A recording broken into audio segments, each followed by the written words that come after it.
Good afternoon. This is the second video that relates to the assignment Moon, Mist, Tree, and Hills. And it's possible for you to see on this piece of black paper my tree, my moon, my mist, and my hills. And those lines were drawn with a regular number 2 pencil. It shows up very well on black paper. Now it's time to add some value.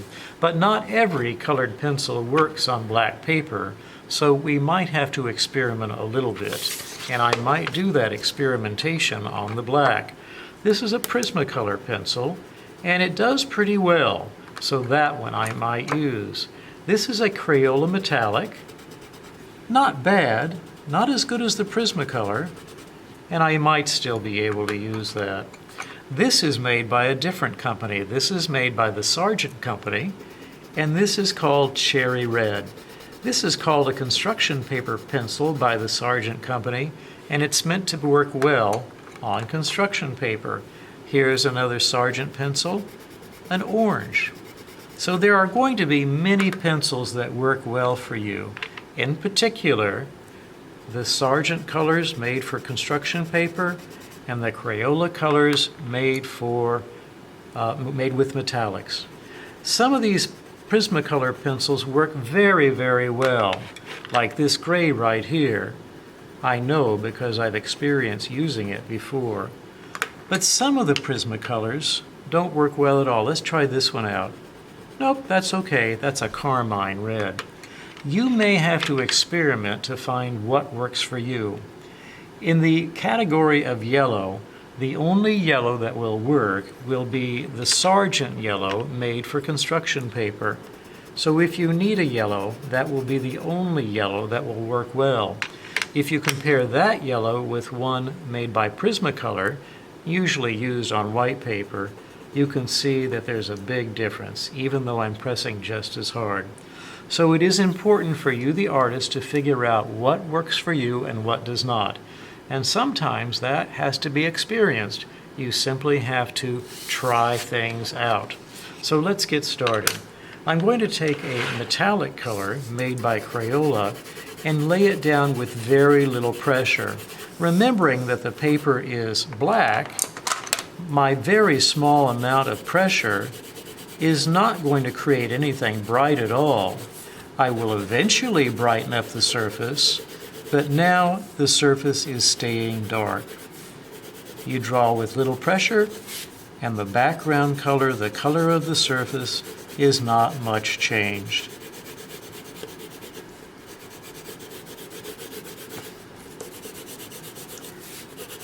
Remembering that light pressure like this, applied evenly, is a good way to start. It allows you to see relationships of color as you begin to add more than one. It also allows you to develop a little technique as you spin the paper around and identify what is the best way to position the paper so you can easily and carefully lay the color down where you need it. Any small mistakes you make while laying the color down lightly, as I'm doing, with little pressure, any of those small mistakes are really easy to either correct or sometimes just forget about and ignore because they are so small and light and difficult to see. Usually, you hardly ever have to stop to correct them. So there is my very first color laid down lightly.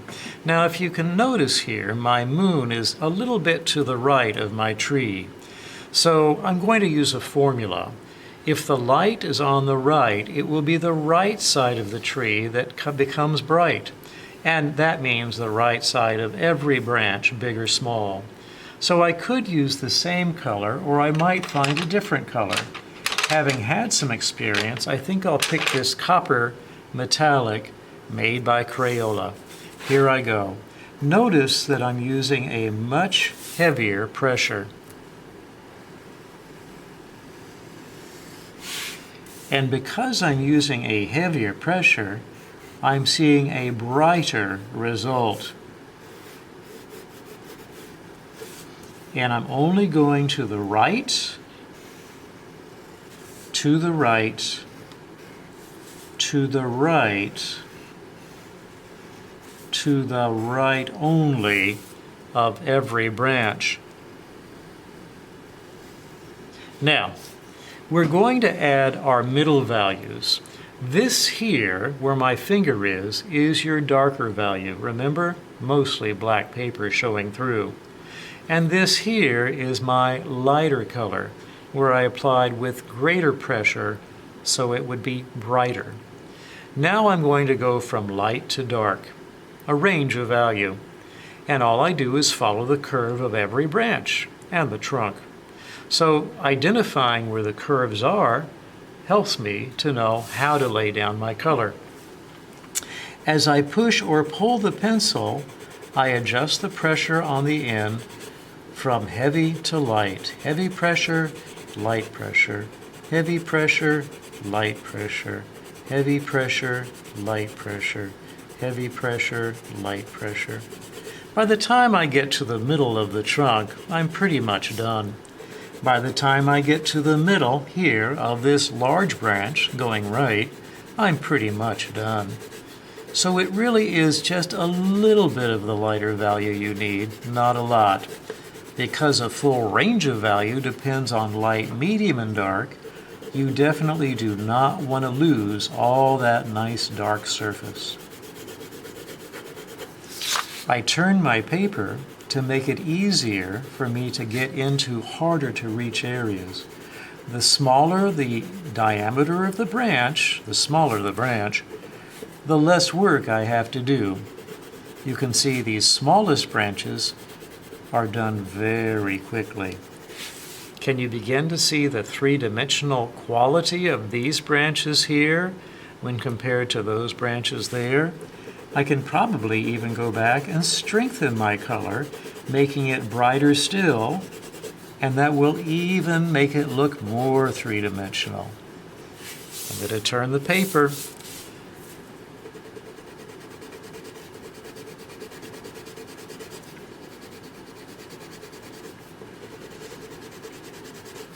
You can see again the bigger branches take more work, but the smaller branches are much easier.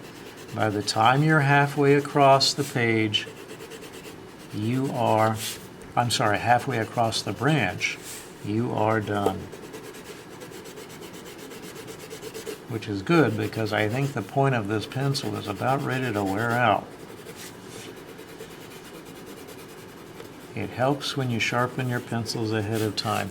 This looks kind of abrupt or sudden, so I'm going to smooth this area out with just a little pressure. Examining this, again, let's see what parts of this could be brightened up. Not bad.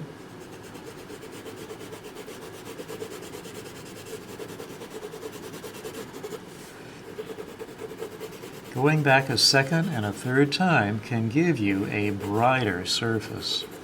A pop of light that really makes the edge stand out. If I wanted to, let's check this blue. Oh, that's not a bad blue. I'm going to add a little bit of blue to the left, and it doesn't have to be very much.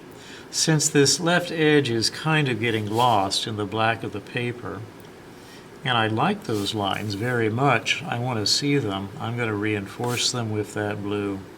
So it might be that there is a bright blue star here in the distance, shining, a blue planet, and its blue light falls against the left side of the tree. So we have two sources of light, that of the moon, which we haven't colored in yet, and that of our blue star.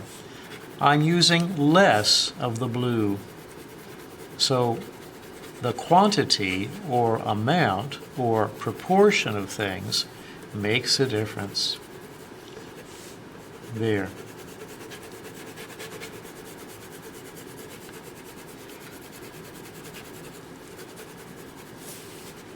Not bad. I'm going to approach my other elements the same way. My hills will shade from light to dark, light to dark. My mist will shade from light to dark. There's more than one way to shade it. And my moon will shade from light to dark. I'll speed up the film so that you can see it happening in a shorter time.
There, moon, mist, tree, and hills. Remember, you might have to experiment on black paper to find out which of your colors works for you. Don't use colors unless they can give you a kind of light value. Not every color will. Please try the experimentation that I showed you on the back and determine for yourself which colors you'd like to use. Follow curves whenever you can, going light to dark. Curves on hills, curves on the trunk or the branches, curves throughout the mist. Now, you try.